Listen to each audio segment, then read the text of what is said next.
Vale, vale, muchas gracias, Nancy. Vale, mira, a lo mejor se incorpora alguna persona de nuestro club de autores que al final, si quieren, si no te importa, te hacen alguna pregunta, ¿vale? Vale. No sé si se va a incorporar algún autor o no, ¿vale? Pero si se incorpora, para que no veas ahí que hay, de repente que aparece una persona, yo siempre les digo que quitan la webcam y el micrófono, pero hay alguno que se olvida, no te preocupes porque eso luego no aparece en la entrevista. Vale, vale. No, ¿Vale? sí. Pues estamos ya grabando, pues esta parte luego la quitamos, Víctor. Y nada, si quieres comenzamos ya, te presento y vamos charlando, pues se trata de eso. Muy bien. Vale, voy a comprobar que está todo. Perfecto. Déjame ver. Adelante, vamos, ¿eh? Hoy nos visita alguien que no ve a la inteligencia artificial como una amenaza, sino más bien con una herramienta que ya está revolucionando la forma de contar historias. Víctor Gay Zaragoza es escritor, consultor, profesor del Instituto de Empresa y director del Storytelling Innovation Lab del Instituto de Empresa University. Fundador de The Yellow Way, ha acompañado ya a más de 30.000 personas y cientos de organizaciones a dar el salto al siguiente nivel. Comunicar y liderar de forma más inspiradora, usando el storytelling como generador de confianza y crecimiento. Su último libro se titula Revoluciona el algoritmo, 7 claves para potenciar tu storytelling en la era de la inteligencia artificial. Víctor, bienvenido a Triunfa con tu libro. ¿Cómo estás? Hola, Ana, muy bien, muchas gracias y muy agradecido de la invitación.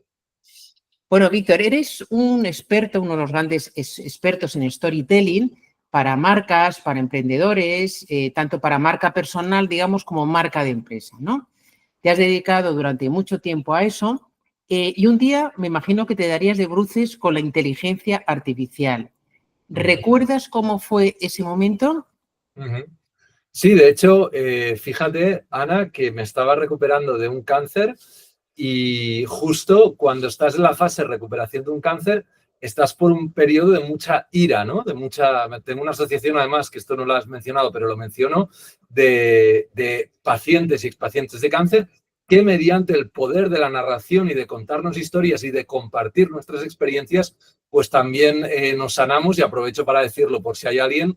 Y en fin, y es algo muy común, muy habitual, ¿no? Que gente que ha pasado por un proceso de cáncer tiene momentos muy iracundos, ¿no? Y fíjate, Ana, que me levanté una mañana y me puse a discutir con mi pareja por la chorrada más chorrada que te puedes imaginar, y luego se fue a trabajar y eso que te sabe mal, ¿no? Y justo abrí las redes sociales y empecé a ver que todo el mundo hablaba de que habían sacado ChatGPT. Total que dije, anda, ¿y esto qué es? Y vi que era como un chat, total que me puse. Y lo primero que le pedí, la primera conversación, la primera pregunta que le hice es si Dios existía. Quería ver qué pensaba él, qué opinaba. Y la segunda pregunta fue sobre cómo podía reconciliarme con mi pareja. Y me dijo, entonces, que le podía enviar algo y le dije, oye, pues ¿por qué no me compones un poema de forma budista, pero con valores cristianos para ensalzar su belleza y sus virtudes?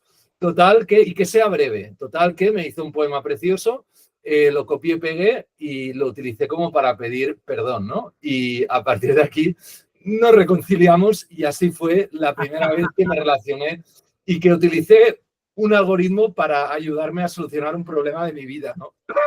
Bueno, impresionante lo inspirado que estabas para hacer esos 2 primeros prompts. O sea, que me imagino que desde entonces hasta ahora, pues, bueno, la cantidad de cosas que tendrás que contar. Me alegro un montón que hayas superado ese proceso. Yo tuve cáncer hace ya 30 años, o sea que, Mira, fíjate. fíjate, aquí ya somos muchos los supervivientes, ¿no? De afortunadamente. Un cáncer de mama. Cáncer de mama. Era muy jovencita. Bueno, en el libro, ¿a qué te refieres exactamente cuando hablas de revolucionar el algoritmo? Bueno, a ver, Ana, esto no lo sabe mucha gente, ¿vale? Pero los algoritmos llevan influenciando cómo pensamos desde hace un tiempo. En concreto, desde que los algoritmos de las redes sociales que nos sugieren contenido empezaron a aplicar el enfoque Transformer. Estamos hablando del año 2017, cuando empiezan, y entonces, claro, ¿qué pasa? Que como tienen un algoritmo brutal, potentísimo, los contenidos que nos sugieren las redes sociales empiezan a ser irresistibles, ¿no? A partir de ese año se multiplica el número de personas que están en redes sociales y en las horas que nos pasamos en redes sociales, porque el algoritmo sabe qué darnos a cada momento para que nos quedemos un poco más de tiempo, ¿no? Entonces, esta fue la primera etapa de los algoritmos, es decir, en la cual los humanos nos relacionamos con algoritmos y los algoritmos nos sugerían qué consumir, teniendo unas consecuencias brutales en términos de, bueno, que esto podríamos entrar, ¿no? Por ejemplo, la attention spam o la capacidad de atención de las personas ha pasado de 15 segundos a 5 segundos, ¿no? Además, y no solo por el uso y abuso de las redes sociales, por todos los factores económicos, sociales de nuestro tiempo, no solo es que la gente tenga muy poca atención, sino que vivimos una época de mucha desconfianza porque muchas narrativas nos están fallando y entonces no encontramos pues algo a lo que agarrarnos, ¿no? Total, que no nos creemos nada. O sea, no tenemos capacidad de atención, no nos creemos nada y además el índice de suicidios, Ana, esto tampoco se habla mucho, pero está más disparado que nunca. Es decir, que en un cuadro clínico de la sociedad en el cual la capacidad de atención es muy baja, en el cual nadie se cree nada y la gente está fatal y suicidándose, en ese contexto lanzan ChatGPT y entonces ya los algoritmos no solo nos sugieren contenido, sino que por primera vez en la historia pasan a crear narrativas propias, ¿no? Es decir, que como yo hice, ¿no? Yo le di la idea al algoritmo sobre el poema que había de hacer, pero fue él quien lo creó, no fue un humano, ¿no? Entonces, de hecho, yo considero que esto es un poco la entrada a la poshistoria, porque de la prehistoria a la historia fue la invención de la escritura y yo creo que en el futuro se empezará a ver esa transición de lo humano a que sean los algoritmos quienes escriban narrativas como el momento de la poshistoria, ¿no? Al final las narrativas, Ana, ¿qué es la vida? Es una historia que nos contamos, ¿no? Entonces, es decir, que quien controla las narrativas controla la sociedad, ¿no? Por eso la decadencia de los medios de comunicación y el auge de las redes sociales, pues ha venido a la par también de una lucha de poder increíble y por eso hablo de revolucionar los algoritmos, ¿vale? ¿Por qué? Porque entonces el objetivo, lo importante con este libro es coger y ser conscientes, saber dónde los humanos somos mejores que los algoritmos y dónde los algoritmos son mejores que nosotros. También ser conscientes, Ana, de en qué puntos los algoritmos nos van mal en el cerebro y en qué puntos podemos mitigar esos riesgos, porque al final el objetivo de contar una historia, Ana, es conectar con el otro, ¿no? Y si las historias que hacemos son solo algorítmicas, el problema que vamos a tener es que se va a perder la confianza y se van a dinamitar esos puentes entre las personas, ¿no? Entonces, cuando hablo de revolucionar los algoritmos, me refiero a dominar los algoritmos, ¿no? Que solo aquellos que domines los algoritmos van a poder dominar el futuro, porque si tú no dominas el algoritmo, Ana, el algoritmo te va a dominar a ti, ¿no? Que es lo que hemos visto con las redes sociales, ¿no? El no controlar tú las redes sociales hace que ellas te controlen a ti, ¿no? Que tu pensamiento se fije por las redes sociales. Entonces, cuando hablo de revolucionar algoritmos para escribir, hablo de domar, de mandar tú sobre los algoritmos para asegurarte que las narrativas que creas sean tuyas, ¿no? Y no de ellos y no de los algoritmos. Hacer lo tuyo, ¿no? Tener la mejor versión de lo que podrías tener. En este caso, muchos de los que nos van a escuchar son escritores, son autores, son profesionales que quieren escribir libros.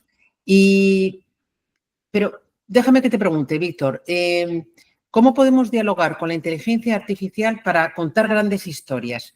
Pero para contar grandes historias como lo que tú has explicado durante muchísimo tiempo, para venderse a uno mismo. ¿Cómo encontrar una historia que dé sentido a nuestra vida y enlazarla con nosotros para hacer marca personal o con nuestro producto, nuestro servicio? Ayudándonos y dialogando con la inteligencia artificial. Ya sé que es una pregunta que da para mucho, pero bueno, ¿qué nos podrías decir sobre eso, Víctor? Bueno, al final, ya sea la historia para vender tu marca personal o ya sea la historia para escribir un libro de cualquier tipo, ¿vale? Al final el objetivo de una historia es que genere confianza, que atrape, que enganche y siempre transmite algo, ¿no? Una historia. Entonces, para lograr este noble objetivo, la clave es que la historia conecte con el otro, con la otra, ¿no? Para que una historia conecte, la clave es, en esta era de algoritmos, entender dónde los humanos superamos a los algoritmos y dónde los algoritmos nos están empezando a superar, de tal manera que podamos amplificar nuestras capacidades como ser humano, también ser conscientes de los problemas de depender demasiado de los algoritmos, insisto, saber dónde ganamos los humanos, dónde nos ganan los algoritmos y a partir de aquí poder amplificar nuestras capacidades, ¿no? Que esto al final es lo que puede, si usamos bien la inteligencia artificial, para lo que puede servir, para amplificar nuestras capacidades como seres humanos, ¿no? Y poder llegar más allá, poder hacer mejores historias, poder conectar más, poder transmitir más, ¿no? Pero evidentemente, Ana, esto es un arma súper potente, depende de cómo lo utilicemos, ¿no? Tú en el libro das prompts concretos, hay algunas ideas verdaderamente muy interesantes para conseguir lo que a muchos autores les cuesta, que es venderse a sí mismos, ¿no? Dinos un poquito, pero de una forma a lo mejor un poco más metodológica, hablas de elementos clave como la empatía, hablas de conflicto, hablas de valores universales, o sea, ¿cómo podemos construir una historia? No podemos concretar porque no estamos hablando de una persona concreta, ¿no? Pero ¿cómo podríamos hacer para crear una historia nuestra que conecte con nuestro público concreto? ¿Cómo se hace eso, Víctor? Mira, Ana, como bien dices, la clave es el método, ¿no? En storytelling, en narrativa, no hay fórmulas, pero sí que hay formas que funcionan, ¿no? Entonces, de hecho, en el libro, en la primera parte, hacemos esta reflexión sobre las consecuencias de los algoritmos, donde la IA nos gana, donde los humanos ganamos, pero la segunda parte es un método práctico, mediante el cual cualquier persona puede contar una historia, su historia. Entonces, para eso, yo propongo un método de 7 pasos. El primer paso es ser consciente que tú no eres un autor o no te has de vender como un autor, te has de vender como algo más, ¿no? Al final tú eres un autor para algo más elevado. Tus escritos son un medio para alcanzar un fin más elevado, ¿no? ¿Cuál es tu propósito? Es ayudar a gente a escribir, por ejemplo, sería el tuyo, a que cuenten sus historias. Es abrir mentes, es entretener, es hacer reír a la gente. Es decir, que lo primero que has de tener muy claro es tu propósito, tu sueño. A partir de aquí, generar un sueño creíble y que se base en tu esencia, en tu conciencia, porque esto es algo que la inteligencia artificial nunca tendrá, ¿no? Lo segundo es generar estrategias de empatía y de conexión, es decir, que el otro se pueda conectar genuinamente contigo y para eso pues hay lo que yo llamo la Empathy Generation Strategy, la estrategia de generación de empatía, que básicamente es abrirte, ¿no? Tú quieres a la gente que te conoce de algo. Entonces, es muy importante que sepas abrirte en tu justa medida, lo que tú te sientas cómodo para que el otro pueda verse reflejado. Es decir, Ana, lo mismo que hace cualquier escritor con el personaje principal de una novela, ¿no? Generar una estrategia para que conecte con su público, pues lo mismo has de hacer tú cuando tú eres el personaje de la historia, ¿no? En una historia de marca personal. Esto sería el paso número 2, ¿no? Generar una estrategia de conexión. El paso número 3 es entender que tenemos adversarios evidentes, sí, que serían competidores, pero los importantes no son los competidores, porque de esos te diferenciarás si comprendes cuáles son los adversarios ocultos, es decir, aquello que no se ve, pero que impide que la gente confíe. Por ejemplo, en el caso de Coca-Cola, un ejemplo que todo el mundo entiende, el adversario oculto es el tema de la salud, ¿no? Que la gente sabe que el producto no es sano. Entonces, ¿qué hace Coca-Cola? Bueno, Coca-Cola genera un marco en el cual lo importante en la vida es ser feliz y no esta obsesión por estar tan sanos, dormir 8 horas, hacer yoga, cuidarse, sino que, oye, hay momentos en la vida que quieres relajarte, ¿no? Y por eso enjoy, sé feliz, etcétera, ¿no? Entonces, esto es lo que yo llamo adversarios ocultos. Lo mismo estos escritores han de encontrar estos adversarios ocultos, ¿no? Puede ser, por ejemplo, alguien que haga temas yógicos o de hindús o de budismo, que el adversario oculto sea que la gente considere que esto sean chorradas, pues ese sería su adversario oculto y habría de ver cómo darle la vuelta. ¿Me explico? Este sería el paso número 3. El paso número 4 es encontrar las experiencias más importantes de nuestra vida, aquellas experiencias que nos han transformado, que nos han hecho quien somos realmente, ¿no? Entonces, esto es lo mismo que una gran novela. Una gran novela no te explica todo lo de la vida de una persona, te explica los momentos importantes, los momentos de cambio en esa persona. Y eso es lo mismo que propongo aquí, que cada persona narre su historia pero desde esos momentos que le han transformado a ella. Porque si tú no cuentas algo que para ti es brutal, que te ha cambiado y que para ti es la bomba, es que al otro no le va a interesar. Entonces, la única manera de que al otro le parezca guau es que realmente sea algo guau para ti. Por tanto, paso cuarto es saber encontrar esos momentos de cambio y de transformación y usarlos en esa narrativa. El paso número 5 es lo que yo llamo la semilla. Por cierto, cada uno de estos pasos en el libro tiene su prompt para ayudar. El paso de la semilla es hacer una conceptualización de esa historia que quieres narrar. La semilla es una frase potente que tiene principio y lo conductor y final de la historia, ¿no? Si, por ejemplo, en El Padrino, la semilla sería el hijo menor de una familia mafiosa tratando de vengar al hombre que quiere matar a su padre y se convierte en mafioso. Vale, a partir de aquí toda la historia silvana alrededor de esta semilla. Pues lo mismo para vosotros como autores, no ser capaces de generar esa semilla, ¿no? Esta es la historia de una oficinista de correos que estaba aburrida y que en sus ratos libres empezó a escribir una novela y se acabó convirtiendo en una novelista no sé qué. O, por ejemplo, la historia de Ted Chiang, que es el ganador del premio Nebula y que era un empleado de Microsoft y que en sus ratos libres escribió el relato de la historia de tu vida que le llevó a... Esto es una historia real, te quiero decir. Entonces, el paso 5 es tener clara esa semilla, ¿no? Igual que El Padrino es la historia del hijo menor de una familia mafiosa que vengando a su padre, bla, bla, bla, tener una frase potente que resuma tu historia, ¿no? Luego el paso número 6 sería estructurar esta narrativa, estructurar esta historia y ahí va muy bien, de hecho, apoyarse con conocer las estructuras narrativas, pero también apoyarse en la inteligencia artificial que te ayuda a desarrollar, ¿no? Pero fíjate que todo el trabajo previo es muy humano, porque todo el trabajo previo es muy intuitivo, es muy de conocerte, de saber tú lo que quieres, ¿no? Ahí la inteligencia artificial te puede ayudar a hacer brainstorming y de hecho tengo prompts y tal, pero no es lo básico. A partir de aquí sí que ya la inteligencia artificial puede hacer mucha magia, ¿no? Y de hecho, el paso número 7 ya es coger y adaptar esa historia al medio que quieras, ¿no? Por ejemplo, para una web, para hacer un speech, para ponerlo en el texto que nos hacen los editores, ¿no? De nuestra biografía, etcétera. Y así sería, ¿no? Con estos 7 pasos, cualquier persona que nos escucha ahora y que los encontrará aquí, pues puede desarrollar. De hecho, yo el libro lo hice con la vocación de que...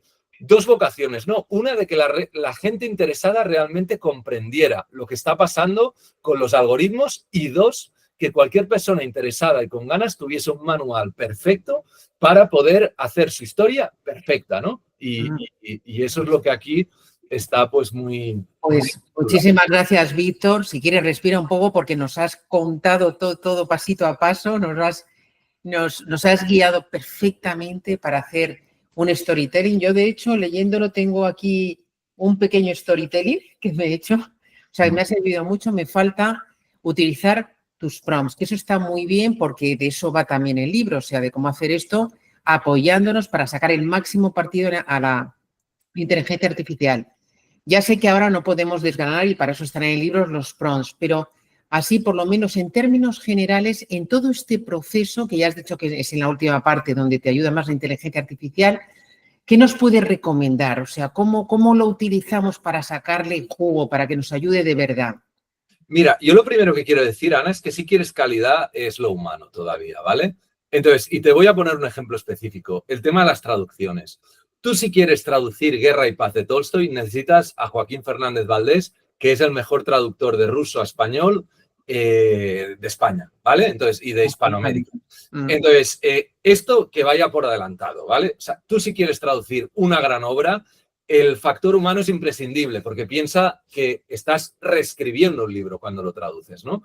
Entonces, te quiero decir que una vez más, insisto, calidad siempre lo humano, pero velocidad y amplificación, muchas veces la IA nos viene muy bien. Por ejemplo, necesitas hacer una traducción rápida de una parte. Pues, hostia, la IA te puede ayudar. Una traducción de salir del paso, ¿no?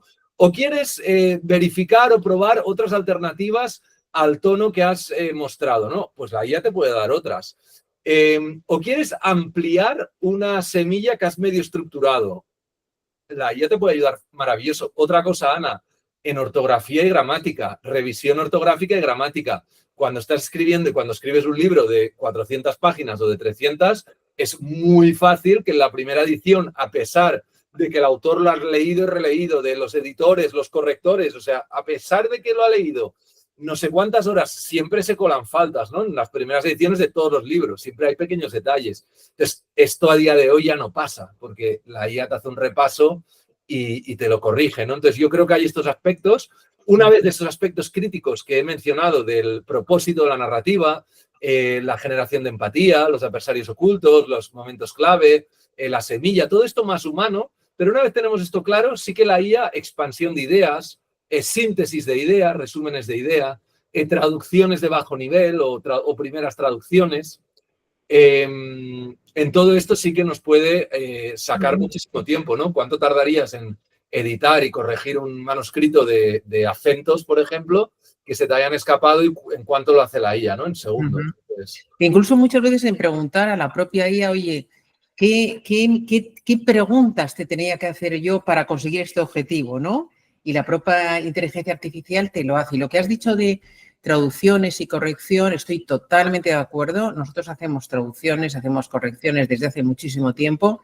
Nos ayudamos ahora mucho de la inteligencia artificial y eso ahorra tiempo y ahorra costes, pero desde luego para publicar un libro no te vale hoy por hoy en absoluto solamente tirar de la inteligencia artificial, como tú has dicho, para traducir, que hay muchísimos matices y tampoco ni siquiera para corregir. Por supuesto, no una corrección de estilo, pero también la corrección ortotipográfica. O sea, se necesita una revisión humana, ¿no? Pero de hecho, Ana, si me permites hacer un epígrafe a esta reflexión o una postdata, es que al final la inteligencia artificial no ha de sustituir al humano, y menos en escritura. Entonces, esto que quede muy claro y por anticipado. La aproximación del libro es amplificarnos, hacernos mejores escritores. Por tanto, el factor humano no es que se pueda sustituir, no, es que no debe ser sustituido. Porque al final es esa la gracia, que los algoritmos nos sirvan a los humanos y no que nosotros sirvamos a los algoritmos. O sea, que quedemos claro que el algoritmo es nuestro empleado, es nuestro equipo, pero el que manda al jefe ha de ser el humano. Entonces, lo mismo con la traducción, el criterio final, la revisión final, la decisión final ha de ser 100% humana, porque hay muchos matices, hay muchas cosas que hemos de ser los humanos, ¿no? Y esto en cualquier cosa narrativa. Entonces, insisto en la importancia de que la aproximación que hago en el libro para nada es sustitutiva, es amplificativa, y creo que en general esta habría de ser la aproximación en todas las empresas y en todas las organizaciones. Hay algunas que se están equivocando mucho, por cierto, que van ya a reducir costes y a echar a gente, y ya lo están haciendo, la están fastidiando muy gorda, porque al final veremos cómo las empresas que en lugar de aprovechar esto para echar al 20% de los empleados y tener más beneficios un año, las empresas que en lugar de ver el año vean la película a los 10 o 20 años, verán que lo inteligente es apostar por capacitar a sus equipos y a sus personas de la misma manera que estamos haciendo aquí para capacitarte para escribir, capacitarlos para que puedan hacer el 20% más y por tanto ganar quizá un 50% más. No sé si me explico, es un enfoque el que hemos de tener hacia la abundancia que nos puede dar la inteligencia artificial. Claro. Es utilizar un ayudante súper inteligente a potenciar lo que nosotros ya hacemos. Nosotros tenemos una herramienta que se llama Writer Pro, que es una herramienta que ayuda a los autores a sacar la mejor versión de sus libros. Yo he ayudado a muchísimos autores a escribir libros de no ficción y podría decir, bueno, mejor olvidarnos, no quiero saber nada de la inteligencia artificial, pero yo me pasó como te pasó a ti cuando yo lo descubrí. Digo, bueno, esto es potentísimo no para sustituir, sino para ayudar a escribir mucho mejor. Y hay aquí en tu libro, en el libro que tú has escrito, en la página 33, en un recuadro, hay algo que en línea con lo que tú has dicho me gustaría destacar, ¿no? Que dices, algo que te hará brillar por encima de los demás al transmitir cualquier mensaje en la era de la IA es expresar y compartir tus emociones, ideas, puntos de inflexión y aprendizajes clave en torno a los eventos de tu vida, dejando que la IA únicamente te ayude a explicarlos. Es decir, los autores tenemos que poner nuestro alma, nuestros conocimientos, nuestra experiencia, todo esto que va a hacer que el libro sea mucho mejor que no un libro estándar, ¿no? Una plantilla, por así decirlo, ¿no? ¿Tú dónde crees que ganan los humanos comunicando a la inteligencia artificial o escribiendo? ¿Dónde crees tú que ganan? Quizá un poco en línea con lo que estamos comentando, no sé. ¿Dónde te parece? Es que, a ver, lo primero que hay que tener es que estabas diciendo una reflexión muy, muy interesante y sí, así es. Al final, los humanos ganamos en todo. Los humanos ganamos en todo. Sí tenemos tiempo. El problema es que no tenemos tiempo muchas veces, ¿no? Te voy a poner un ejemplo. Que te den una opinión de lo que acabas de escribir. Ponte que has escrito en el día 5 páginas, ¿no? Entonces tú se las puedes mandar a un amigo o una amiga para que te den una opinión de eso que has escrito. Pero claro, espérate a que el amigo tenga tiempo de calidad, esté bien y te lo pueda hacer bien.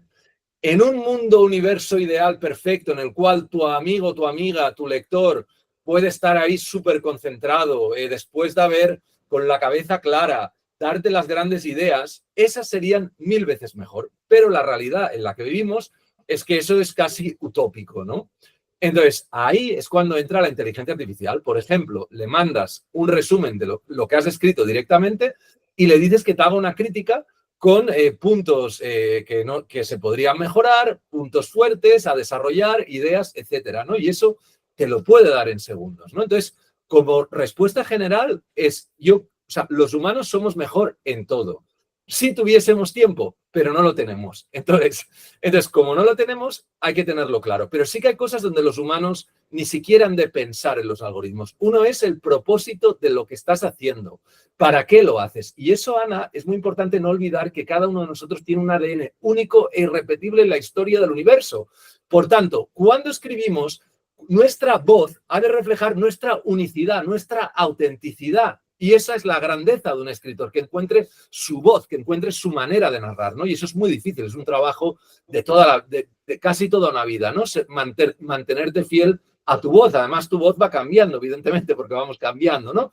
Entonces, yo creo que eso es lo primero que los humanos nunca habrían de delegar, esa autenticidad, ese propósito, eso que la narrativa nazca de lo más profundo suyo, que quieran, lo más profundo o lo más superficial, pero si es humor o yo qué sé, o una historia más superficial, pero que nazca de ellos, no de ahí. Entonces, que la semilla, el germen de la idea, nazca de los humanos. Esto es lo primero. Además, una idea original. El problema, Ana, es que la mayoría de ideas, y esto nos podríamos poner en un debate muy interesante, pero la mayoría de ideas que nos vienen no son buenas.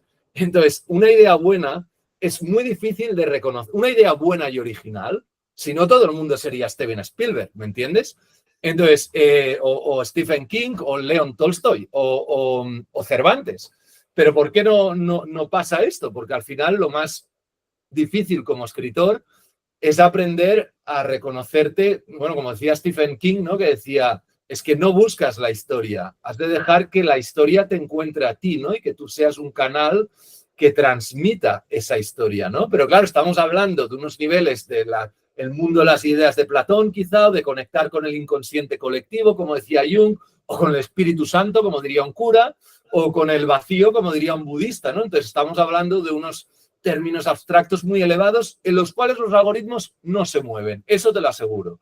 Entonces, ese mundo de las ideas, ese mundo de la creatividad, insisto, la creatividad pura, que es muy difícil de acceder, eso es territorio totalmente humano. Al final, la inteligencia artificial no hace nada original, hace un refrito de otros refritos. De hecho, otro temazo es, que los abogados ya están en ello, es cómo están utilizando nuestros propios libros ilegalmente, muchas veces, muchas inteligencias artificiales, para entrenar a sus modelos, ¿no? Entonces, te quiero decir que yo creo que esta capacidad de la autenticidad pura humana, de donde vienen las ideas, de dejar que la idea te canalice, esa pureza de la gran idea, de la creatividad, eso nunca se habría de delegar, ¿no?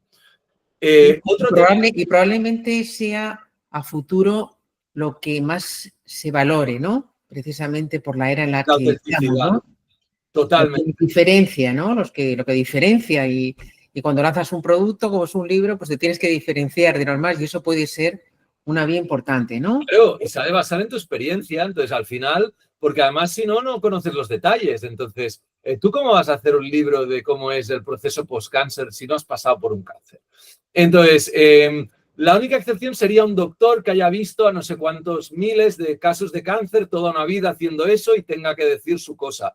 Pero es que igualmente en ese caso al final el doctor habrá de basarse mucho en las historias de ellos, en escuchar al otro, ¿no? Entonces, solo tú si pasas por una experiencia conoces la letra pequeña y la letra pequeña al final es lo que hace que sea creíble esa historia. Entonces, por tanto, y cuando cuentas eso ha de ser auténtico, has de ser tú, ¿no? Entonces, estamos yendo a un mundo en el cual cada vez más las narrativas estarán dominadas por algoritmos, por tanto, cada vez más nos creeremos menos cosas, cada vez más será todo más falso, más fake, y por tanto, cada vez más valoraremos que emerja una voz verdadera y auténtica y nos diga su verdad, ¿no? La verdad, fruto de sus experiencias. Evidentemente no es la verdad universal, pero su verdad, su experiencia. Y de hecho, esto es una tendencia que va muchísimo al auge, ¿no? Y lo vemos no solo en política, sino también en líderes empresariales. Antes, un presidente de un país o de una empresa era una persona gris, ¿no? Negra. No solo en el vestir, sino en el hacer, ¿no? Ahora al revés, ahora se valora que los líderes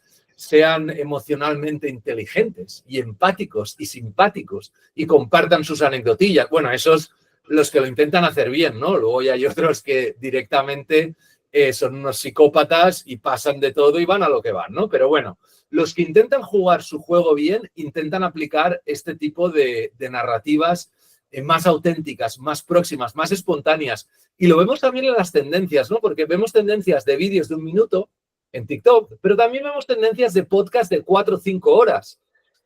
O este podcast mismo, ¿no? En el cual es una conversación larga, en el cual tratamos de dar mucho contenido. Entonces, ¿y por qué se valora de una conversación así que no se valoraba antes en tele? A mí me han hecho entrevistas en tele, he tenido una sección en tele.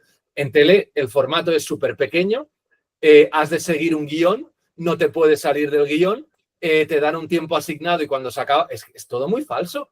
Y además que son cortas. En cambio, aquí en esta conversación es mucho más verdadero, ¿no? Estamos hablando tú y yo, más de media hora. Todos los espectadores pueden llegar a conocernos mucho mejor, lo bueno y lo malo, ¿eh? Pero bueno, al final esa es la gracia, porque al final como humanos no somos perfectos, tenemos imperfecciones. La gracia también es que en estas conversaciones largas pues salgan, ¿no? Y digan, oye, este tío no para decir, o yo qué sé, ¿no? Este tipo de cosas, pero pues sí, mira, es así, pero es humano, ¿no? Es como tú. En cambio, en la tele, el guioncito este y tal, que no toda la tele, insisto, pero ya me entiendes como tendencia, ¿no? Y ahora, y esto también en las narrativas se valorará mucho. Entonces, esta autenticidad humana, esta espontaneidad, este compartir tus experiencias van a ir muchísimo a más, ¿no? El ser más auténticos. Yo una de las primeras entrevistas que hice, me acuerdo que una persona me llamó la atención en un vídeo de YouTube porque como para querer reafirmar mucho al entrevistado, pues hacía muchos y es verdad que luego escuchándolo tú no te das cuenta, claro, ni siquiera lo escuchas, pero cuando te lo dice alguien, y fue una y no más, o sea, no lo he vuelto a hacer y bueno, está bien, está bien el que esta exposición que tenemos y que te digan cosas que muchas veces tienen razón. Víctor, y a veces no nos gustan, pero... No, bueno, pero oye, que te ayudan, eso te ayuda a mejorar. Víctor, ¿cuál dirías que es el error más común que cometen escritores, emprendedores, marcas al contar su historia? No prepararla, no tener un guión. O sea, todo el trabajo que ponen para hacer un libro o para hacer cualquier tipo de proyecto como emprendedores, no la ponen en pararse una tarde y decir, un momento, ¿cuáles son las experiencias que me han hecho quién soy? Además, es un trabajo psicoterapéutico interesantísimo. Es que no solo es para vender. Yo cuando he pasado toda esta experiencia del cáncer, me ha enseñado que las narrativas que nos contamos no solo han de ser para vender, es que te transforman a ti. Y cuando una narrativa, una historia te transforma a ti, transforma al mundo que te rodea. Por tanto, el principal error es no hacer el trabajo, que además, insisto, no es solo para vender más, es que es para transformar tu vida y transformar tu realidad. Porque esto, Ana, manejamos muchos estudios científicos y hemos hecho ya uno, el preliminar de un estudio con el Hospital Virgen de Rocío de Sevilla, que nos ha demostrado que las narrativas y las historias cambian la percepción de la realidad. Tu propio dolor cambia, Por tanto, esto en una persona que está hospitalizada. Por tanto, cómo tú te cuentas tu historia y cómo la cuentas a los demás, no solo te va a ayudar a vender, es que te va a cambiar la salud mental. Por tanto, el principal error es no pararse a decir, un momento, ¿y cuál es mi historia? ¿Y cuáles son los momentos que me han cambiado? ¿Qué me define? ¿Qué quiero transmitir? ¿A quién quiero llegar? Etcétera, ¿no? Hacerse una serie de preguntas. Entonces, el principal error es la falta de preparación, básicamente. Y Víctor, ¿cuál ha sido tu principal descubrimiento personal escribiendo este libro? Ya sé que has escrito otros, sí, pero este concretamente, cuéntanos, o un descubrimiento personal, o dinos qué te ha aportado. Sí, mira, yo lo que me di cuenta cuando empecé a escribir este libro, que lo más importante que he aprendido es que lo más importante de nuestra era ya no son las respuestas, son las preguntas que hacemos. Las respuestas con la inteligencia artificial ya las tenemos. La clave es entender qué preguntas son clave para hacer, ¿no? De hecho, un prompt es una pregunta que haces y la calidad del prompt determina el resultado. Pero es que no solo para tener un buen output de la IA, un buen resultado de la IA, necesitas hacer una buena pregunta. Es que en tu vida pasa lo mismo. Entonces, una cosa que me llevo de escribir este libro es que el hacernos las preguntas es la clave para transformarnos. Y además, la otra cosa que me llevo es que el hacer historias y que seamos los humanos quien las hagamos y quien las dominemos y quien las lideremos y no los algoritmos, también es un tema que se retroalimenta. Es decir, que Ana, cuando tus espectadores de las entrevistas están escribiendo, es que el hecho de ponerte a escribir algo no es solo lo haces para llegar a algo, a escribir algo, es que el mero proceso se retroalimenta. Porque yo, por ejemplo, escribiendo este libro, he viajado a China, me he entrevistado con gente, he leído libros que nunca habría leído, he desarrollado mis ideas, he sacado nuevos puntos de vista. Por tanto, la propia acción de escribir se retroalimenta, la propia acción de generar una historia se retroalimenta. ¿Por qué? Porque nos hace mejores personas. Por tanto, la gran conclusión que he sacado de este libro es que los humanos no deben delegar la narración de historias nunca. Primero, porque no, por un tema moral ya casi, de que el humano ha de ser quien manda el algoritmo y no se delega y punto. Y dos, porque es que además, si nosotros generamos y controlamos esas historias, crecemos como seres humanos. Y al final, a mí lo que me ha enseñado la vida también es que el propósito de un ser humano en esta vida, mientras nos dan la vida, es crecer. Y eso se retroalimenta en sí mismo. Cuando escribes, creces. Por tanto, la acción se retroalimenta. Así que no solo escribir para, que también, sino es escribir porque crecemos. Y eso es el principal aprendizaje que me llevé, y fue al final del libro que me di cuenta, que dije, hostia, joder, escribir, generar una historia, es que se retroalimenta en sí mismo. Ni siquiera lo haces para hacer un libro. Es que lo haces porque lo vas a hacer, ¿no? Y no sé, y ese ha sido un regalo inesperado de los muchos que me ha dado escribir el libro, pero este fue como inesperado, esa reflexión. Con un libro siempre se crece, siempre, y se aprende. Sí. Mucho, no solamente de conocimiento, sino a estructurar también tu discurso, ¿no? Muchas cosas. ¿Nos puedes recomendar algún libro? No sé si tienes algún libro favorito o algún libro que hayas leído recientemente, de lo que sea, de tu temática, o un libro de no ficción que te haya ayudado, especialmente una novela. Bueno, mi libro favorito, mi escritor favorito es Tolstoy, de toda la vida. Entonces, yo siempre a una persona que quiera escribir, es la gran novela hiperrealista que consigue explicarte la campaña de invasión de Rusia de Napoleón desde un plano estratégico político hasta llegar a los detalles del olor a pólvora combinado con el olor a rosa que experimenta el soldado justo antes que una bala le clave mientras se acuerda de Dios en el último... O sea, es decir, es para mí el mejor narrador, para mí, es el mejor narrador de la historia y el mejor contador de historias que ha habido nunca, ¿no? Para mí, Tolstoy. Y para mí, personalmente, el que más me gusta es Guerra y Paz, aunque Ana Karenina le sigue cerca. Entonces, yo creo que cualquier persona interesada, aunque sea en escribir ensayo, yo de hecho al final me he reconciliado con escribir no ficción, escribir ensayos, ¿no? Y me he reconciliado con eso.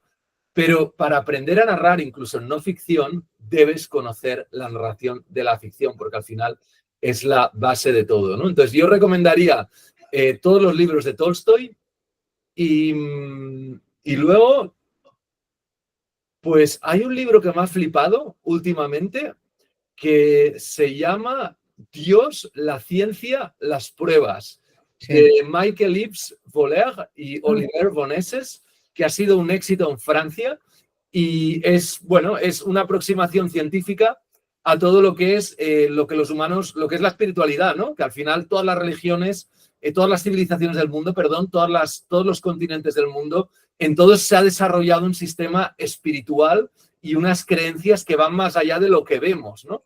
Pero la ciencia también y grandes científicos también han ido a eso, a entender lo que no vemos, ¿no? Y de hecho, Ana, esto en la era en la que nos adentramos de la inteligencia artificial, estamos en auge. Estamos en auge de la espiritualidad, estamos en auge de la religión, lo vemos en los centros de yoga, en los centros y también en la gente que va a misa cada vez más, que va más a centros de meditación budista, etcétera, etcétera, ¿no? Porque precisamente en una era que está más dominada que nunca, y va a estar más, va a ser más inhumano todo, más algorítmico, más robótico, de hecho va a venir la robótica ahora, etcétera, en una época que estamos en esta tendencia, paradójicamente, más los humanos vamos a ver de entender lo que hay más allá de lo que vemos, ¿no? Y por tanto... ¿Puedes repetir el autor de este libro? Mira, lo tengo aquí. A ver. Es... Dios, la ciencia, las pruebas. Vale. Y es un libro que está muy bien para entender esto, la materia oscura que le llaman los científicos, ¿no? El 80% de lo que hay en el universo no lo vemos. Esto, cuando cuentas historias, es muy importante entender esto, porque al final también la intuición, cuando me preguntabas sobre cosas que los humanos hacemos mejor que la IA, me he olvidado decir la intuición. ¿Qué es la intuición? La intuición son cosas que no ves, pero sientes dentro tuyo y que te guían, ¿no? Le preguntas a alguien, ¿cómo estás? Te dice, bien, pero tú sientes, aquí está fatal. Y entonces a partir de aquí tu intuición ya te hace reconducir, ¿no?, la situación. Este tipo de cosas, pues este libro nos ayuda mucho, ¿no? Y en una era en la que nos adentramos de algoritmos, más humanos vamos a ser y deberemos ser para tener éxito también, no solo por convicción. Entonces, recomendaría estos dos libros, Leo Tolstoy, Guerra y Paz, y Ana Karenina, y este. Muy bueno, muy bueno. Mira, yo tenía un compañero cuando era muy jovencita que leía mucho y leía muchísimo, y le pregunté, oye, ¿qué novela me recomiendas leer para que me enganche, que me aficione a la lectura y tal? Y me recomendó Ana Karenina. De acuerdo. Bueno, Víctor, ¿dónde pueden seguir? Todas las familias felices se parecen, pero cada familia infeliz lo es a su propia manera. Las primeras líneas de Ana Karenina, esa genialidad, ¿no?, de cómo puedes empezar una historia y cómo hay que empezar una historia para captar la atención del lector, ¿no? Y cómo con 2 frases consigue meterte en ese mundo mágico de Ana Karenina, ¿no? Esa gran historia. Víctor, ¿dónde te pueden encontrar? ¿Dónde pueden aprender más de ti, incluso trabajar contigo, seguirte? Bueno, en la web victorgayzaragoza.com, por supuesto, ahí tienen información de los programas, de todo. Pueden encontrarme en todas las redes sociales, LinkedIn, Instagram, TikTok y Twitter también, bueno, en todas, básicamente. Y luego, pues ya está, en la web y en las redes sociales, y por ahí estamos. La verdad que poniendo tu nombre se te encuentra muy fácil. Sí, que lo difícil es no encontrarte. Sí, además vaya nombre me dio el destino. O sea, que cómo es que te quedas, ¿sabes lo que te quiero decir? Una vez trabajé con Cristóbal Colón, el fundador de La Falleda, y me decía, qué gracia, ¿no? La broma de la vida, que Cristóbal Colón trabaja con Víctor Gay. Algo maravilloso ha salido. Y sí, salió algo maravilloso. Bueno, y para terminar, y si no te importa, antes de dar paso a autores y autoras que están en el club de autores, que a lo mejor te hacen alguna pregunta ya en privado, ¿a qué persona me podría recomendar para entrevistar para este canal de Triunfa con tu libro? Mira, pues, tengo un autor que vive aquí en Madrid, pero es de Barcelona, y escribe novela novela histórica y se llama Roger Bastida. ¿Ah? Y... Vale. Ay, perdona, que justo me entraba una llamada. Sí, nada. Y digo, pues este Roger Bastida, no sé, se me ocurre, pero y también, ¿y a Fabián lo conoces? ¿A Fabián González? ¿No? ¿Quién es Fabián Ay, González? hostia, con la llamada. Esto córtalo, por favor. Vale, no te preocupes. Ay, joder, con la llamada. Que digo que... Fabián Bueno, González. no lo cortes, da igual, mejor. Sí, sí. Sí, más, o sea... Si no, lo dejamos. Déjalo, sí, me da igual. Es que es Oye, que Roger Bastida, Fabián González también ha escrito libros de marca personal. Lo digo porque como preguntabas por temas de marca personal... Vale, sí, es un tema interesante para los autores, sí. Sí, te puedo mandar por WhatsApp. Yo creo que es muy interesante porque Roger te va a dar la técnica de escribir. Es muy bueno, es muy buen novelista. Nos y Fabián, cómo se venden. Que las dos cosas son importantes. Perfecto. Si nos da la técnica de cómo escribir, digamos, novela, interesantísimo. Perfecto. Y el otro, cómo venderte, que es igual. Cómo vender, que es igual, sí. Las dos son las dos cosas que necesitamos. Saber escribir y saber vender. Genial. Vale, Víctor, pues muchísimas gracias por estar aquí en nuestro canal. Un abrazo grande. Genial.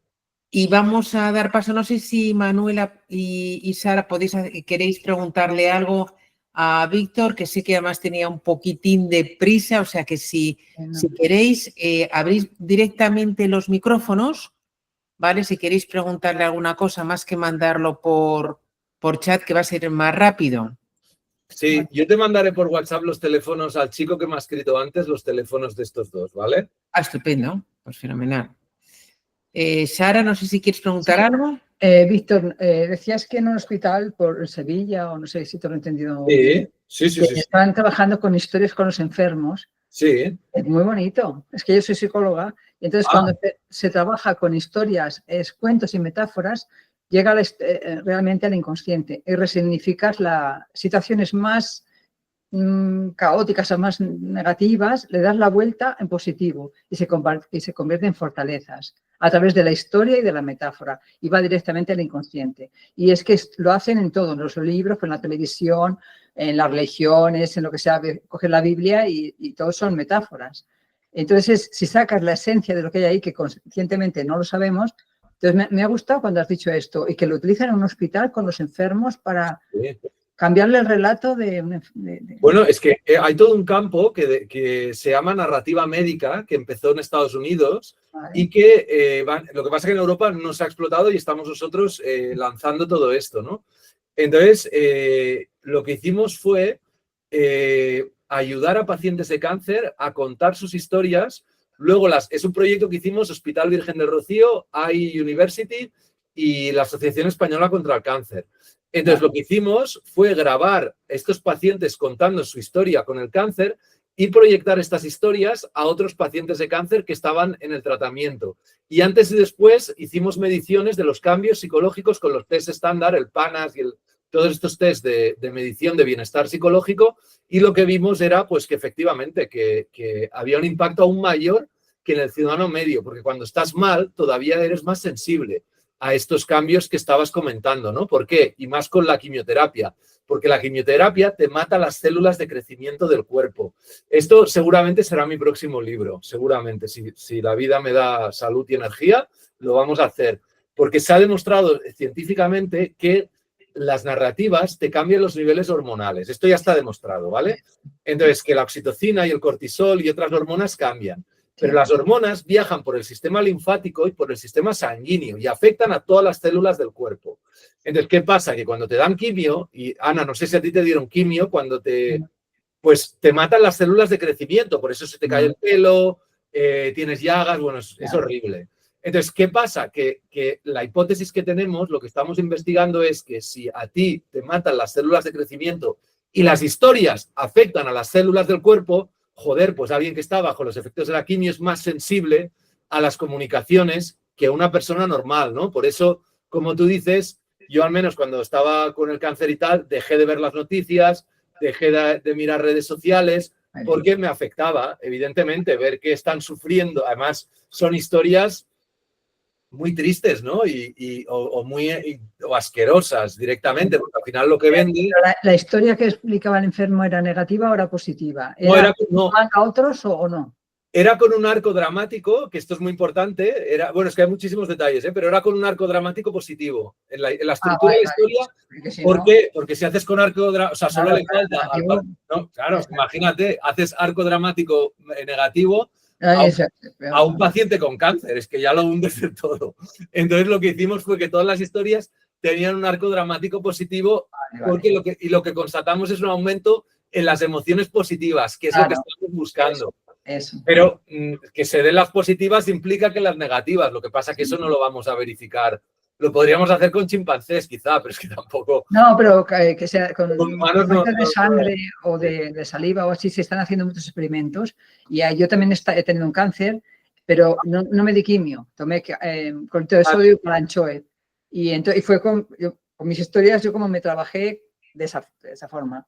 Porque dije, no, si me ponía la quimio me moría en una semana, lo sabía.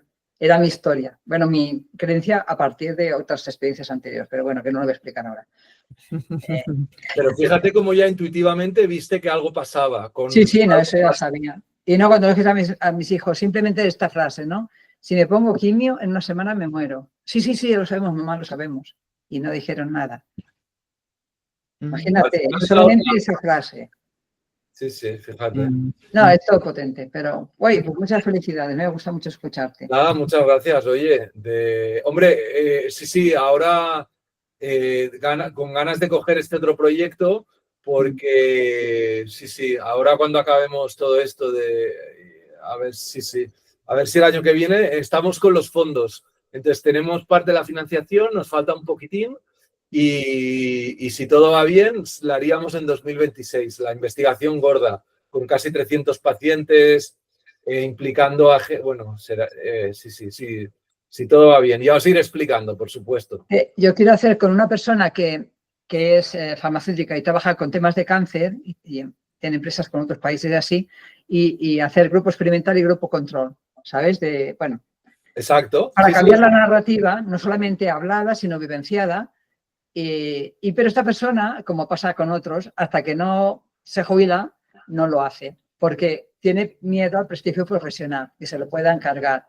Como está pasando, por ejemplo, con el doctor, ¿cómo se llama? Manuel Sanz Segarra, que él lo explica diciendo las experiencias cercanas a la muerte, y entonces ahora está por todas partes y tiene escenarios, teatros o lo que sea llenos, pero él mismo dice, cuando yo veía esto, si yo lo decía, como médico, jefe de medicina del hospital de aquí de Barcelona, no me acuerdo cómo se llama, de Belviche, se me hubieran tirado encima. Simplemente comentarlo, se tiraron encima. Entonces, pero ahora no para. Ahora que tiene 80 años o 79, ahora no para. Entonces, bueno, poco a poco se va a ir destapando todo, pero poco a poco. Bueno, es que es la historia de la humanidad. O sea, al final, imagínate, hace 100 años las creencias que tenían médicas y todo, ¿no? Entonces, afortunadamente, Florence Nightingale, la madre de la enfermería moderna, vio que sabían de higienizar los hospitales, algo que ahora nos parece evidente, pero alguien lo hubo de ver y demostrar científicamente y tal y cual. Pues lo mismo, ¿no? De aquí 100 años dirán, pero ¿cómo a un paciente de cáncer le dejaban ver encima la basura de noticieros que tenemos, ¿no? Dirían, pero qué primitivos, ¿no? ¿Cómo dejaban gritarle a un paciente con cáncer, ¿no? Como una enfermera o un doctor, un familiar podía gritarle que le estaba haciendo aún más enfermo, ¿no? Dirán, pero qué primitivos eran, ¿no? Pues mire, sí, afortunadamente esto es lo bueno y lo malo de los humanos, que estamos en proceso. Y una cosa, Víctor, una pregunta. Sí. Con eso de los algoritmos, ayer, por ejemplo, estaba escribiendo un artículo científico de una investigación que habíamos hecho. Entonces preguntamos a la IA, una compañera preguntaba, yo como la tengo un poco de aversión, pero bueno, preguntábamos y no... entonces preguntamos al Google, ¿cómo se llama? ¿Ves? Como tengo esa manía, se me olvidan. Al Google científico o tecnológico, al Google. Bueno, y no trabaja solamente con la parte del cerebro izquierdo. Entonces, las preguntas, esa parte le falta la intuición, le falta... Si no tiene todos los datos, no te puede dar las buenas respuestas. Vale. Entonces, a nivel científico... Está muy bien. Y, de hecho, a nivel científico yo recomiendo otra inteligencia artificial que se llama Perplexity.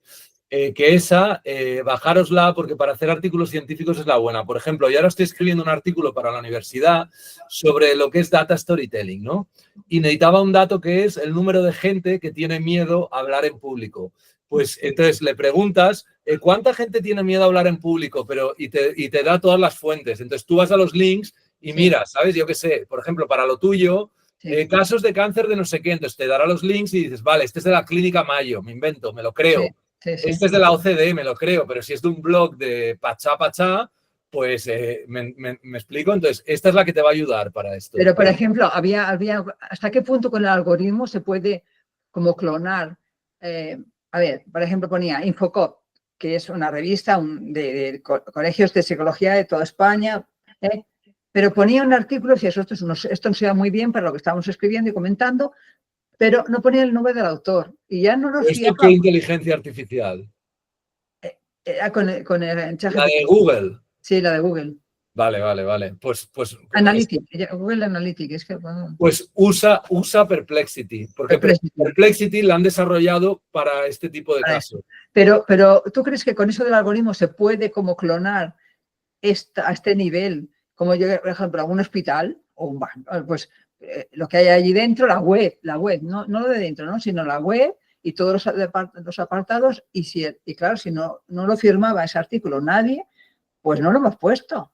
Porque decíamos, pues no sabemos si es verdad o es mentira. Lo que tú antes decías, que no sabemos, la parte humana está ahí y vamos a ver, hay que ser muy finos para poderlo diferenciar a veces. Bueno, es que incluso me quedó un dato, la Clínica Mayo. Bueno, es que esto es el espíritu crítico. Perdona, que era otra. Ahora me salen cosas que se me han olvidado con el calor de la entrevista, pero el espíritu crítico es otra de las habilidades humanas que más sabrá desarrollar, ¿no?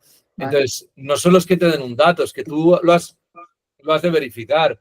Clínica Mayo, vale, muy bien. ¿Quién firma el artículo? El doctor fulano de tal. Ah, vale, si es el doctor fulano de tal, entonces sí, ¿no? Pero si no lo firma nadie, es que no te fías. Ah, no te fíes, no. Es muy pero es que no se habían clonado todo en la web.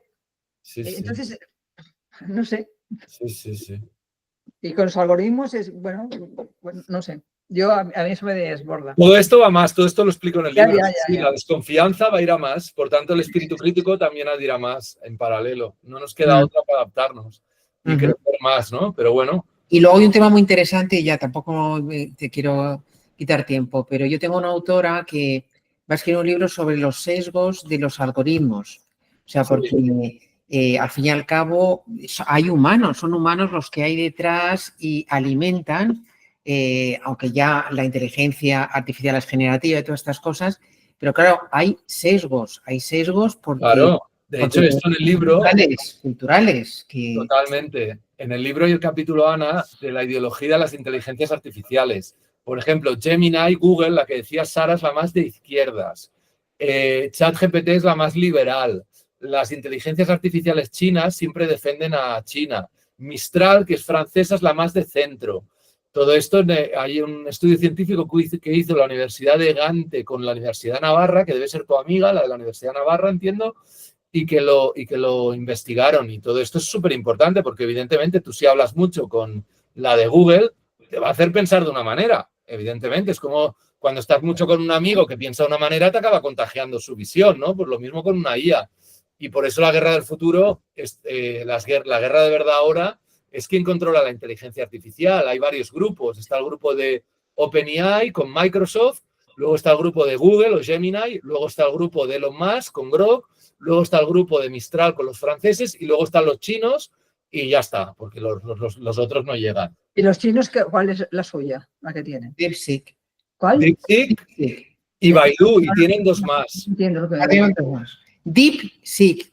Deep como profundo en inglés. Sí. Buscar. Y la de los chinos son muy interesantes, muy buenas también, ¿eh? Pero sobre todo si has de hacer algo relacionado con China. Mejor usa una IA china, ¿no? Pero si quieres hacer un tema de ciencias de sociales, no sé qué, usa la de Google.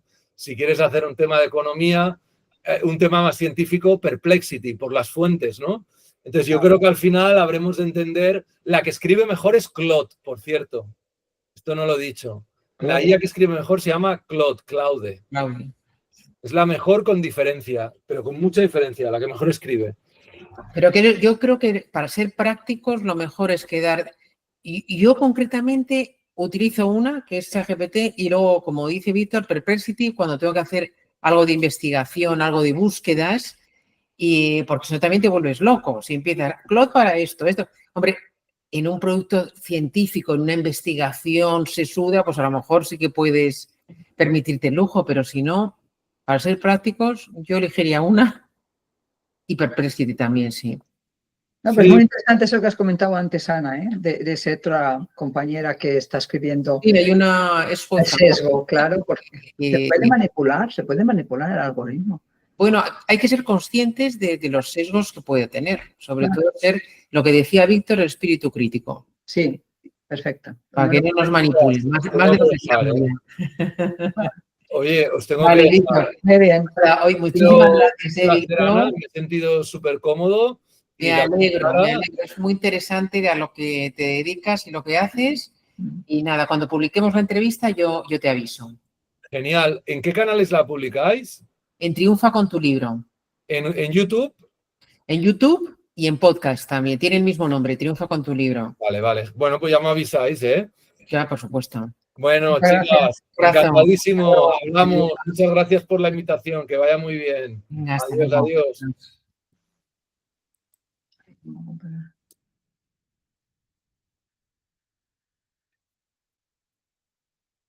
Ah, ¿cómo salgo de aquí?